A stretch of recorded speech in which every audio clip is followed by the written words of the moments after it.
इथे याने फ्रीमध्ये नाश्ता आणि प्रसाद डिस्ट्रीब्यूट ठेवला आहे आणि सोबत तिकडे ज्यूस पण आहे.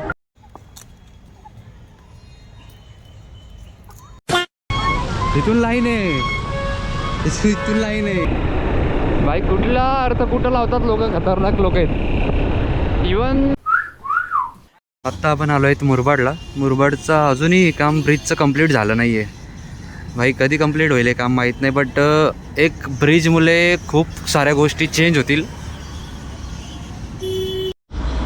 जस्ट एक पोस्ट आले, तुम्ही बघा. अ 6 crore fine was imposed on contractors after metro slab collapse in Mumbai. भाई 6 करोड रुपये फाईन लावला आहे त्या कंपनीवरती, म्हणजे त्या कॉन्ट्रॅक्टरवरती, मेट्रोचा जो स्लॅब कोलॅप्स झाला मुंबईमध्ये. आणि खालची न्यूज बघा तुम्ही, 5 people have been arrested in the case.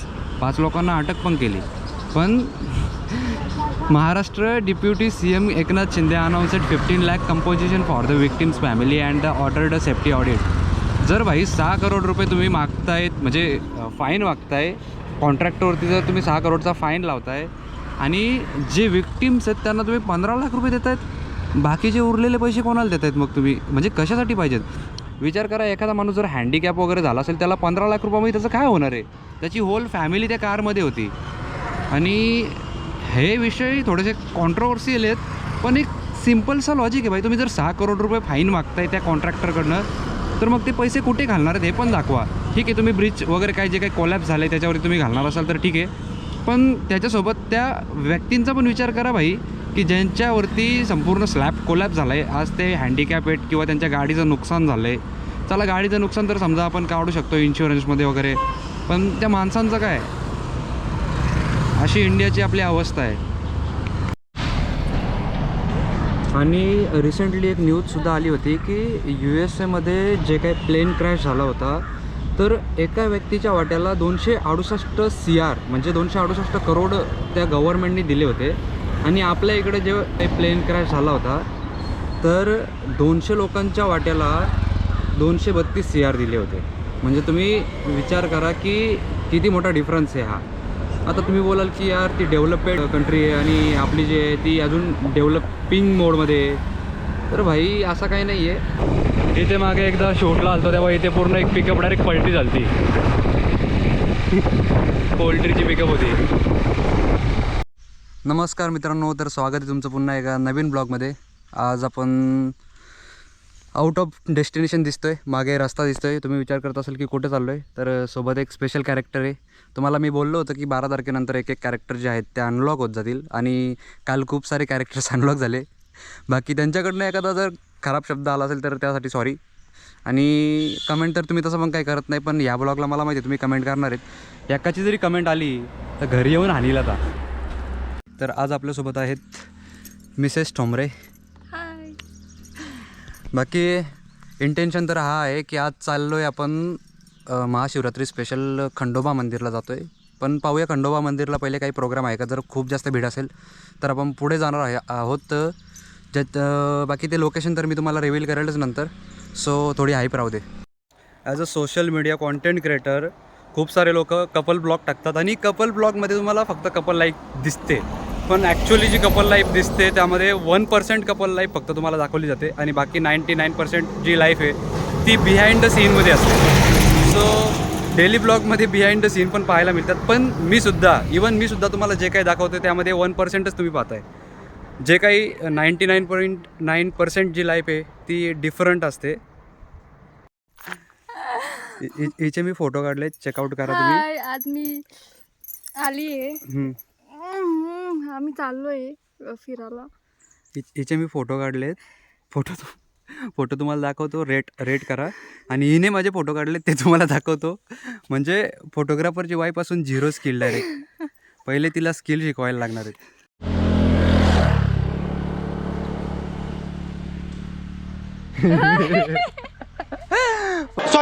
Sorry परीला स्किनची पडले बाई. स्किन केअर इम्पॉर्टंट आहे. आत्ता आपण येऊन पोचलो आहेत बारवी डॅमचा एक्झिट कॉरिडॉरला. आणि इकडे पूर्ण हा बारवी डॅम आहे. इकडे बारवी नदी आहे. इकडे वर त्या साईडला एक लोकेशन आहे जिकडे आपल्याला प्री वेडिंग शूटसाठी एक लोकेशन आपण पाहिला होता. ऑनलाईन होता ॲक्च्युली. आणि तिथेशी अशी वाईब आहे लाईक आपण केरलामध्ये वगैरे शूट करतो आहे त्या टाईपमध्ये ॲट मॉर्निंग टाईम. पण पाहूया, अजूनसुद्धा जे काही प्री वेडिंगचे वगैरे डेस्टिनेशन ते फिक्स नाही झाले आणि प्री वेडिंगचा कन्सेप्ट पण अजून फिक्स करायचा. आम्ही एक केलता फिक्स, पण त्याच्यावरती नंतर अनएक्सपेक्टेडली खूप साऱ्या रील्स आम्ही पाहायला मिळाल्या. आयला बोललो मग नंतर हे जर कन्सेप्ट टाकलं तर लोक बोलतील हे काय कॉपी करून टाकलं आहे. त्यामुळे सगळं चेंज करायचे आणि कन्सेप्ट वगैरे रेडी करूनच आपण मग प्री वेडिंग वगैरे शूट करूया. बाय द वे गेले 2-3 दिवस मी ब्लॉग्स टाकतोय. तुम्हाला अर्निंग वगैरे शो होते की नाही होते माहीत नाही आहे, बट आजची अर्निंग मी इथे शो करतोय समोरच रोडला. तुम्हाला दिसत असेल चालता चालता ट्रॅक लावतो मी. आणि ही जस्ट सेंट आहेत. आता आपण आहोत बदलापूर रोडला, डॅम मार्गे Badlapur. You can see the pipeline. आणि इकडनं खूप सारे लोकेशन्स आहेत पाहायला. वाघबीळ आहे, त्याच्यानंतर खंडोबाचं मंदिर आहे मुलगावमधलं. आणि उल्हासनगरमध्ये सुद्धा एक लोकेशन आहे जे हिडन आहे, मोस्टली लोकांना माहीत नाही आहे. तर आज ट्राय आउट तर तेच आहे की त्या लोकेशनला व्हिजिट करायचा विथ वाईफ. एंगेजमेंट झाली 12 जानेवारीला. After that day all over भाई पूर्ण महिना गेला आहे आणि आज महिन्यानंतर मीटअप होतो आहे. खंडोबा मंदिरला तर कोणीच नव्हता आणि उन्हाच्या टायमाला ट्रेकिंग करणं तर सोपं नाही आहे. इव्हिनिंगचा टायमिंग वगैरे असं ठीक आहे, पण कसं आहे आजचा एक तर उपवास आणि चक्कर वगैरे लिहिला म्हणून त्यामुळे आपण इकडे आलो. बेसिकली हा लोकेशन आहे शिवमंदिर. वालिवली गावापासून जेव्हा आपण पुढे येतो तिकडे शिवमंदिर आहे आणि इथून आपण मग पुढे ट्राय आऊट करूया मेन शिवमंदिरला जायचा, जो प्राचीन शिवमंदिर आहे. आणि पाहूया, इथे तर खूप गर्दी आहे तरी पण आपण दर्शन घेऊ.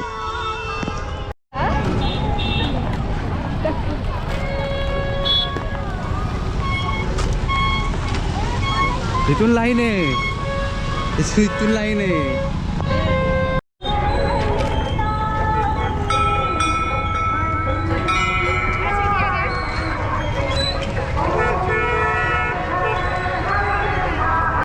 तिकडे तलाव आहे आणि तलावाचं बांधकाम चालू आहे. तसंच तिकडे एक शिवमूर्ती पण होती. आता आपण थोडं लाईनला आहेत आणि मला तरी वाटतं ना हिंमत नाही आहे सध्या उन्हामध्ये शूट करायची. डायरेक्ट आपण दर्शन घेऊनच बाहेर निघू आणि मगच आपण बोलूया. लाईन मी पहिले चेकआउट करून आलो, थोडीच लाईन आहे, इट्स ओके. आज सगळ्याच मंदिरांना फुल ऑन भीड आहे, पण हा मंदिर एकमेव असा आहे की जिथेशी लिमिटेड भीड आहे. आणि हा पण खूप जुना मंदिर आहे आणि चांगलं आहे. इथून पुढे मग आपण गेलो तर अंबरनाथमध्ये प्राचीन मंदिर आहे, शिव मंदिर आहे जो प्राचीन आहे. शिव पुरंदरा भद्र नट युगंधरा नमन्न मन्नो गौरीनाथ शर्व अज केदारनाथ तुझे केदारनाथ. शून्य से भी सूक्ष्म है, आकाश से अनंत है, तू मर्म पूरी सृष्टि का, तू आदि है, तू अंत है. भोलेनाथ नमन तुझे केदारनाथ. सौ जगत में है विकट एक अखंड तथ्य है कि झूठे काम लोग. इथे हा मंदिर आहे.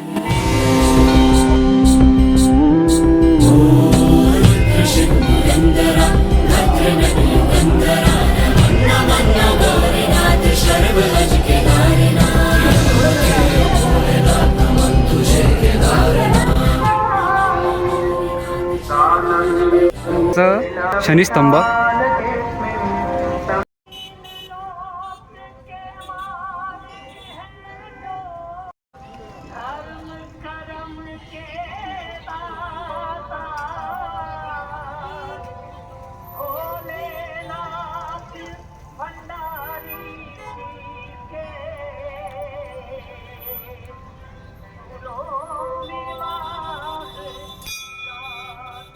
शनी मंदिराचे इथे आपण दर्शन घेऊन आता साईडला आपण निघतोय. इकडे नाश्ता वगैरे करूया.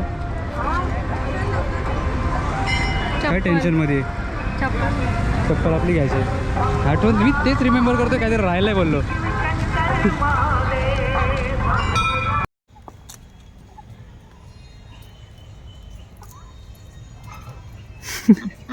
बदकांची भांडणं झालेत. इकडे एक मस्त टपामध्ये बसलाय.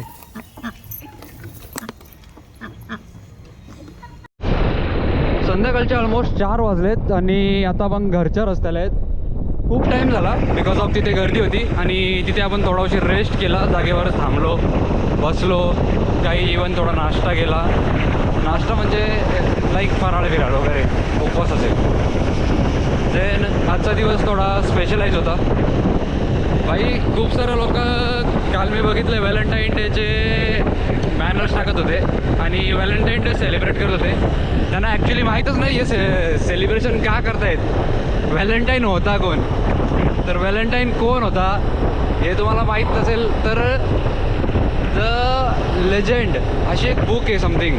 मी इथे डिस्क्रिप्शनमध्ये नाव देतो आहे, आता मला एक्झॅक्टली आठवत नाही आहे. ती बुक तुम्ही नक्की रीड करा, तुम्हाला समजेल की व्हॅलेंटाईन डे काय होता.